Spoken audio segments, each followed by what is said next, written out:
Здравейте, тук сме с един от участниците в разкопките, господин Добрев. Добър ден.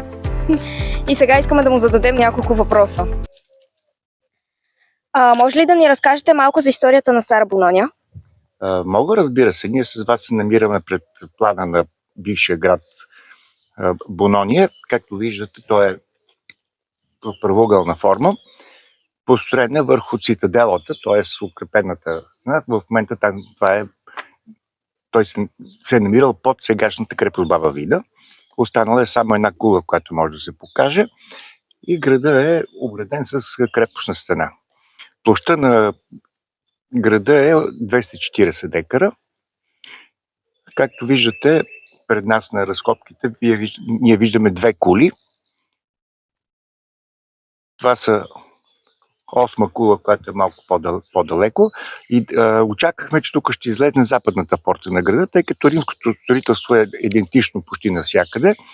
Има две пресичащи се перпендикулярни улици, които са главните улици на града, около което са построени сградите, административните и, разбира се, естествено 4 входа. Ние с вас се намираме на място, където би трябвало да бъде така наречената западна порта на града. Характерно за Бонония е това, че тя е строена предимно като отбранително съоръжение, тъй като крепостната стена, ние с вас после може да погледнем, е дебела 4 метра и 20 см. Около 16 метра са били високи кулите, което града е бил заобиколен от навсякъде от блата и е бил трудно достъпен, следствие на което града е бил почти непревзимаем. Защо смятаме, че в основата си е предимно отбранително съоръжение, тъй като в съседство на около 20 км се намира столицата на района, позната ви като Рациария, това е днешното село Арчар. Самия град е доста по-голям от Видин преди Рациария, от Бонония. Площта на Рациария е около 360 декара, но за разлика от видинската отбранителна крепостна стена, на Рациария крепостната стена е 1,80 м, т.е. почти 2 пъти и половина по-малко от отбранителните съоръжения на Бонония, което показва, че това е предимно основната задача за защита на региона като цяло се е падало на Бонония. Тук се били разформировани, разбира се, и римски части, пехота, конницата била в Рациария. Смята се, че началото на римския град Бонония е в първата половина на първи век, когато започва да се строи Квадрабурга, т.е. самата крепост,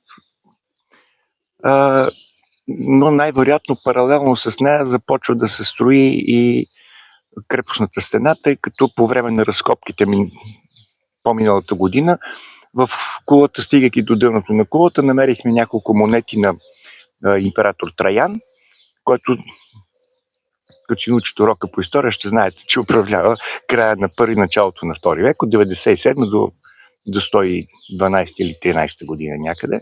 Наличието на монети в основите на крепостната стена показва, че крепостната стена е започнала да се строи заедно с Квадрабург.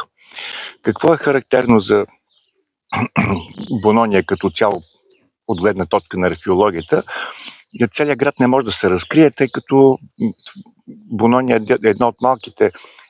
един от малкото римски градове, който е построен върху, т.е. под съвременния град. Така че ако искаме да разкрием целият град, трябва да се бориме Видин, да го превестим в друго място.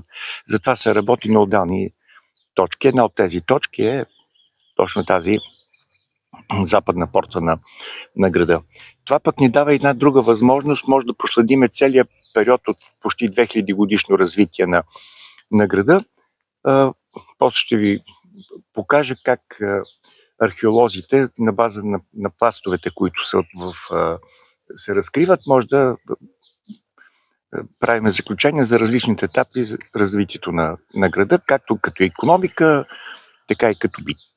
Господин Добрев ни разказа доста интересни неща, но доста от тях не можем да включим, тъй като ще стане едно наистина дълго видео с интересни факти за Бонония и като цяло за нейната история.